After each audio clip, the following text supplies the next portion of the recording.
Sometimes salvation rides quiet as morning mist, arriving not with thunder, but with the gentle creak of leather and the promise that someone, finally, will stay. The road ended in dust and silence. Nothing marked the turnoff, just two leaning fence posts without a gate, and a track so thin it vanished between the dying mesquite.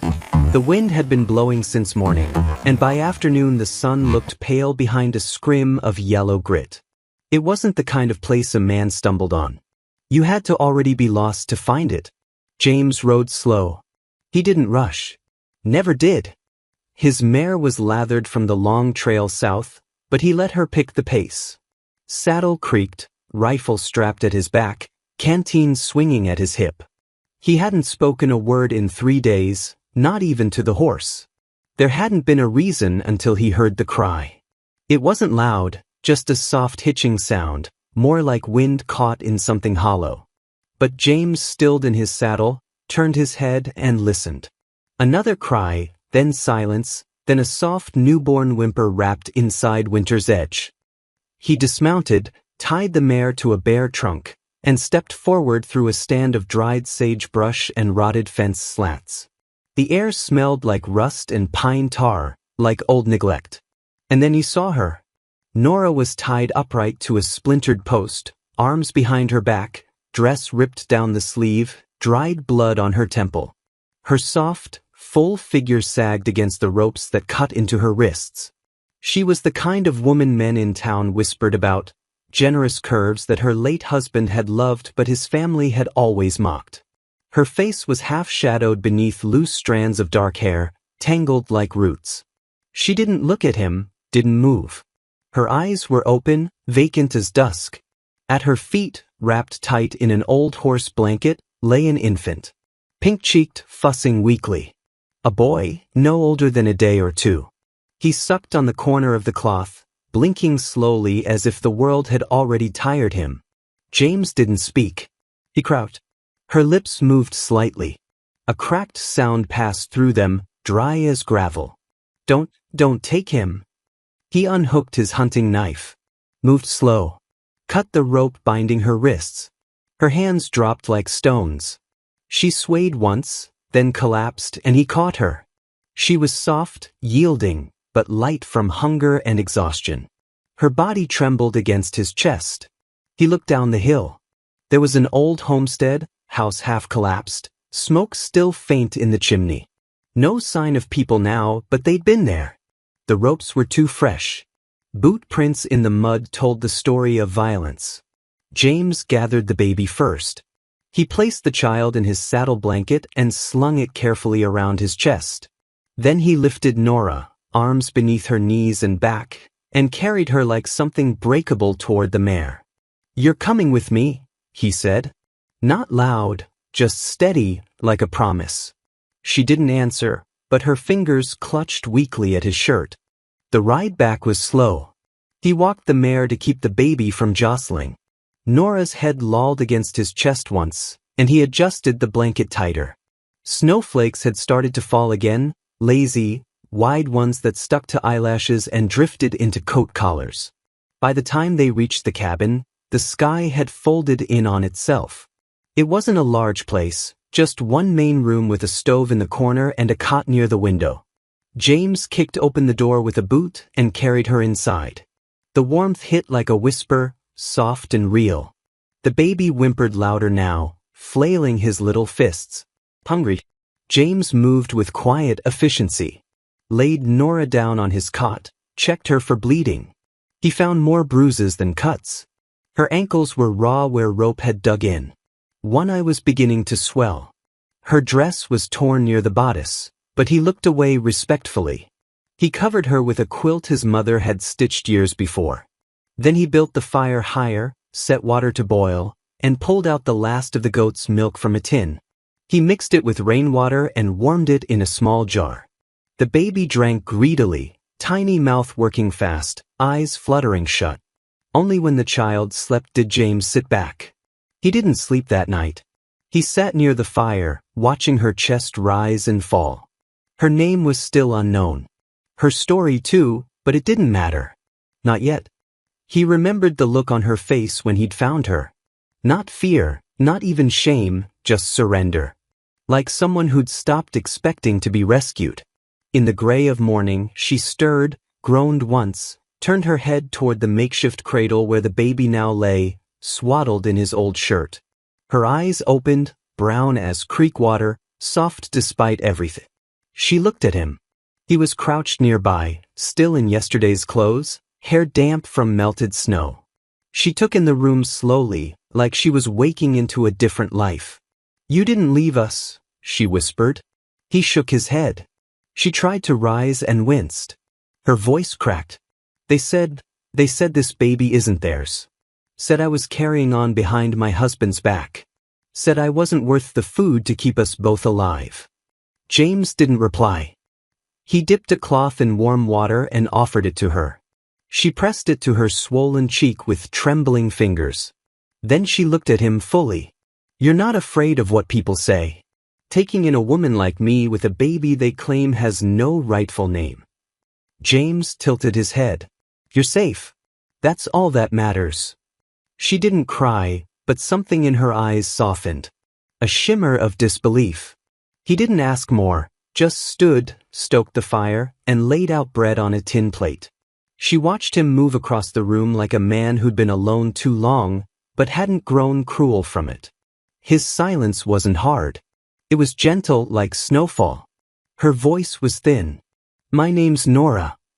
James turned, nodded. She looked at the fire, not him. "Don't know how to thank you, mister." He looked away as he answered. "James. That's all. No family name, no town. Just James." The quiet stretched. Then the wind changed direction, blew the snow against the cabin windows like whispers trying to get in. The fire never went out. Not once in the 6 days since James brought her in. He rose before the sun and added wood in the blue hush of dawn. He stirred the embers at dusk. He fed it between chores without being asked. Nora noticed, though he never spoke of it, just as she noticed how he stepped outside whenever she needed to nurse the baby or change her torn dress, giving her space like it was sacred. The silence between them wasn't awkward. It was deliberate, as if they both knew too many words might scare the peace away. By the end of the first week, Nora could walk without swaying. The bruises on her neck faded from purple to yellow. Her wrist, once rope-burned and raw, now bent without pain. She wore James' spare flannel rolled at the sleeves and a skirt she stitched from 2 patched-up pillowcases. It didn't fit right around her generous figure, but she didn't complain. Her voice, when she spoke, was always careful, like someone afraid of using too much air. The baby, she called him her little snowbird, slept more now, grew pinker in the cheeks. James carved a wooden rattle out of pine scraps without telling her. He left it on the windowsill one morning and said nothing. When Nora found it, her hand hovered over the carved flowers on the handle.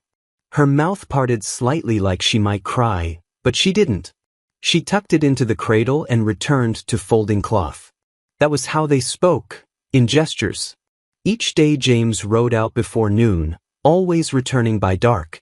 He'd come back with feed, chopped wood, or bits of cloth from town. Nora never asked what he did. She guessed ranch work, maybe some trading. But deep down, she wondered if he was keeping their presence quiet, protecting them. The town hadn't come calling yet. But silence had a way of building like storm clouds.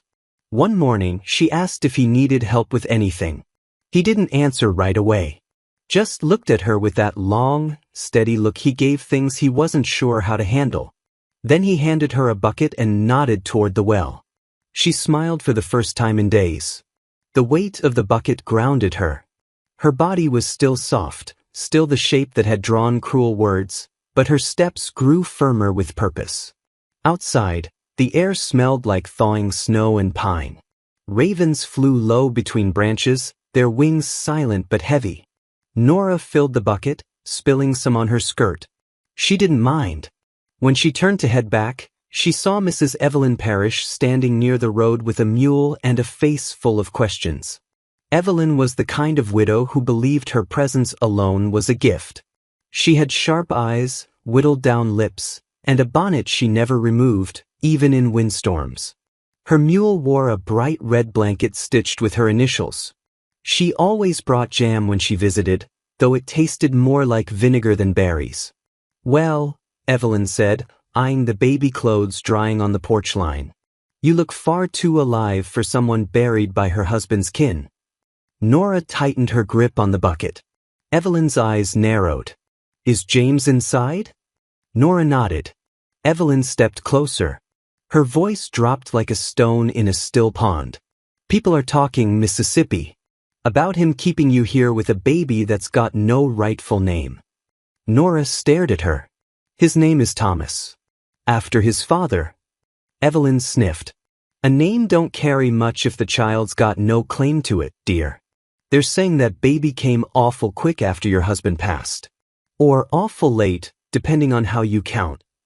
She turned toward the house with a smirk that curled sharp. "Tell James the first brought flour. Thought he might need it, feeding two mouths that ain't his responsibility." Then she mounted her mule and rode off slowly, deliberately, leaving Nora with the sting of shame burning her ears. James came out moments later, having seen from the window. He didn't speak. Just took the bucket and carried it inside. That night, Nora sat long after the baby slept. She didn't sew. Didn't rock in the chair. Just stared into the fire while James fixed the hinge on the cabin door. Finally, she spoke. "They'll never stop reminding me I don't belong. That this baby, that he's somehow wrong." James didn't stop working. "You belong here." She shook her head. "Not here. Not in this town. Not anywhere. They look at me and see a woman too big to be desired, too poor to be respected, too broken to be believed." He paused, laid the hinge down gently on the table. "I don't answer to towns." Her hands curled into fists in her lap. "You don't know what it's like to be called a liar about your own child. To have them say he's a bastard because they can't believe any man would want me faithful." James stared at her. Then in the slowest, calmest voice, he said, "I know what it's like to be alone so long you stop hearing your own name." She looked up. "I know what it's like to have people point at your silence and call it wrong," he continued. "To be stared at like a question no one wants answered." The fire crackled between them. "I ain't never had to raise a baby," he said, nodding toward the cradle. "But I know enough to see he's not a curse. And I know enough to see you're not what they say you are." His eyes burned steady. James reached into his coat pocket and slid something across the table toward her. It was a jar of sweet cream from town. "I heard you missed it," he said softly. Nora pressed her lips together. She didn't cry, just nodded once and took the jar in both hands like it was something holy. 3 riders came up the trail on a Tuesday morning when the mist still clung to the pines like secrets. Nora saw them first, standing at the kitchen window with a cloth in her hands. 3 figures on horseback, shadowed by fog. One wore a brown coat she remembered well. Her brother-in-law Matthew. The others were cousins, rough men with scarred hands and colder eyes. All carrying rifles. She dropped the cloth. Her hands trembled. The baby stirred in his cradle, sensing her fear. James stepped onto the porch before they reached the gate. He didn't take his rifle, just leaned against the post, arms crossed. His presence was like a wall, quiet, unmovable. The men halted 10 paces out. Matthew spat into the dirt, his eyes finding Nora through the window. "That woman inside belongs to our family. And that bastard child she's claiming carries our blood." James didn't move. "That's so." Matthew's jaw worked.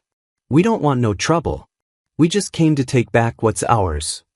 "She's not yours." James' voice was calm as morning frost. "She's not a thing to claim." "She was married to my brother," Matthew growled. "And that brat's got his last name, if it's even his." "Then your brother should have stayed alive," James replied. The pause. One of the cousins shifted in his saddle. The other clicked the hammer on his rifle. "Look at her," Matthew sneered, jerking his chin toward the window. "You think my brother would have touched that? She's twice the size she was when he married her, eating us out of house and home. That baby came too early, or too late, either way, it ain't ours to feed. I don't want to see this go ugly, Matthew warned, but his hand was already on his gun. James stared at him with that same quiet steadiness Nora had come to know. Neither do I. Another pause. Then James straightened from the post, walked toward them. No gun, no anger. Just steps heavy with intention. You ride down this hill now, he said softly, or I bury 3 more men before supper. The wind blew thin and dry. Matthew hesitated, looked toward the cabin window, saw Nora staring back. His lips curled. She ain't worth it, rancher. Women like her, they ruin good men. Mark my words, she'll run off with the first man who'll have her, leave you holding another man's bastard. James didn't blink. She's still more woman than you'll ever be man. That did it. Matthew yanked his reins. Turned. The cousins followed. 3 silhouettes swallowed slowly by mist and trees. James watched them leave, then returned to the porch, stood silent for a long moment. Only then did he come inside. Nora hadn't moved from the window. Her breath fogged the glass. Her arms were crossed over her soft chest as if bracing against something unseen. I didn't ask you to fight for me, she whispered. I didn't do it for you. She turned, startled. He looked at her, steady, kind. I did it, 'cause no one should ever have to beg to be left alone. She swallowed. Her voice broke. They'll come back. I know. And next time, they'll bring more men. They'll say I seduced you, that I'm using you to hide my shame. She nodded, then said nothing more. That night, she couldn't sleep. She sat in the rocker long after the baby drifted off, her fingers twisting the hem of her dress over and over. The fire snapped. Outside, the wind had changed direction. James sat on the floor near the hearth, sharpening his blade. I don't belong anywhere, she said quietly. You belong here. She looked down. I've never belonged anywhere, she whispered. Not with my husband. Not in his family's house. I was something to marry, something to carry children. That's all. And now they won't even let me have that. They say this baby isn't even legitimate. James stood and walked to the stove, poured warm water into her cup. You're not something, he said. You're someone. She took the cup with shaking hands, sipped, closed her eyes. I'm tired of running. Then stop. His voice was so simple, so sure, it felt like a truth the earth had known long before her. I don't know how. He crouched beside her. One knee on the floor, one hand on the edge of the cradle. You stay. That's how. Her breath caught. Then she turned to him slowly. Her eyes shimmered, not with tears, but with something older, hope. A yearning that had no name. James didn't reach for her. He just sat there beside her, grounded as stone. She touched his hand. Their fingers didn't clasp, just touched. And still the weight of it knocked the air from her lungs. For the first time since her marriage, since her husband's death, since the rope burns faded from her wrists, she felt seen. Truly, silently, wholly seen. She looked down at his hand, calloused and still. I'm not ready, she whispered. I know. And I may never be. I'll still be here. She looked up. Why? He stood, walked back toward the fire, then said softly, because you stayed when you could have gone. The letter came on a Tuesday, delivered by a red-faced clerk on a stubborn mule. It was from a cousin on Nora's mother's side, one of the few blood ties that hadn't vanished like smoke. Word had traveled about her situation, whispers carried on trade routes and Sunday gossip. The cousin offered her a place. A house. A nursemaid for the baby. A claim of inheritance from a forgotten grandfather's estate. Comfort. A room of her own. A new name for the child. A start without James. Nora held the letter between her fingers like it might catch fire. James didn't react when she showed him. Just read it once, folded it, and handed it back with a nod. His eyes didn't falter, though they turned quieter than usual. He didn't ask her to stay, didn't say her name. He simply stepped outside and began preparing her horse. By noon, her bag was packed. She sat with it on the porch beside the cradle, watching the sun stripe the trees. The baby napped beside her, one thumb tucked into his mouth. The other tiny fist curled like he was preparing to swing at the world. James came up from the barn and placed a parcel beside her. Cheese, bread, water, a spare wool blanket. He didn't sit. Just nodded. "You'll be all right," he said. She blinked slowly. "And you?" He looked toward the distant ridge. "I was all right before." She flinched. Not at the words, but at the kindness he still managed to speak them with. "You're not going to stop me." He shook his head once. "Was never my place." She stared down at the baby. "He likes it here. He'll like wherever you are." She stood, unsure of how her legs moved. Each step felt heavier, like her bones knew something her heart hadn't caught up with. At the edge of the porch, she turned back. "Do you want me to go?" He met her gaze. And this time, something cracked in his face. Not weakness, just truth. "I want you to stay," he said. "But only if it's what you want to." Her throat tightened. "And if I stay? I'll build you a life," he whispered. "A quiet one. One you don't have to survive." Her knees nearly gave. James looked down at the baby sleeping peacefully. "You've got a son that needs a man who'll watch over him like sunrise and supper. And I've got hands that ain't done nothing good until you put them to work." She laughed through her tears. He stepped toward her. Then for the first time, not with stillness, but with fire in his chest. The kind that doesn't burn. It warms. "I don't have a ring," he said. "But I've got a home that knows your name and a fire that waits for your hands to stoke it. That's what I can give you." She dropped her bag. The sound was soft but final. Then her face crumpled, not in sorrow, but in surrender to hope, to safety, to him. And when James reached out, she didn't flinch. She walked into his arms like a woman who finally believed she deserved to be there. He held her like she'd never been held. Not tight, but full. Present, like he was making space for every part of her. The broken bits, the strong bits, the parts still learning how to breathe. The baby stirred in the cradle, blinking up at the world with wide eyes of a child who didn't know yet that people leave. But this time, no one left. The wedding happened 3 days later. Mrs. Evelyn Parrish came, half in protest, half in curiosity. She brought pickled beets and a look that said, "I told you so," even though she hadn't.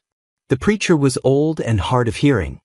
He asked Nora to speak louder twice, and she did, with a trembling voice that finally knew what it meant to promise.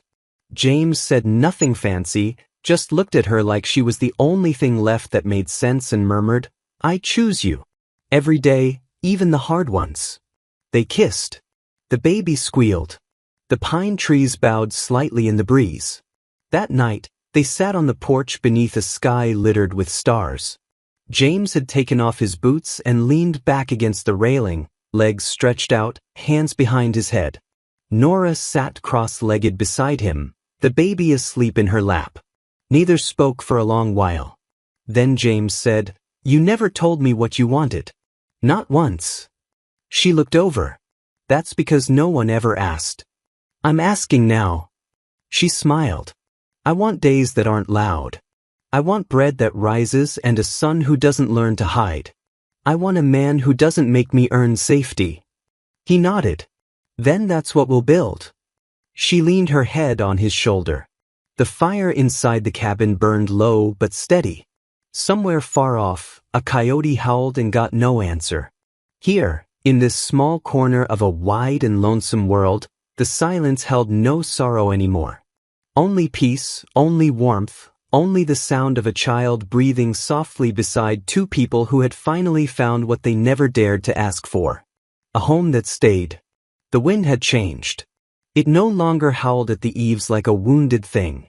It sighed, soft and low, like the land itself was resting. And in that quiet, Nora breathed easier. Her hands stopped trembling when she reached for the cradle. For the first time in years, She didn't feel like she was surviving in someone else's shadow. She was building something here. Something not yet fully spoken, but real. James watched her from across the room, eyes calm, as if waiting, not rushing, for her to come back to herself in her own time. Outside, snow flurried against the window, but inside the fire kept burning, and the silence was warm. Before you go, tell me, where in this wide old world are you watching from? Drop your city or country in the comments. I love knowing how far these Wild West stories travel. And if this tale of quiet courage and second chances stirred something in you, leave a word for Nora, or for the kind of man who doesn't need noise to be strong.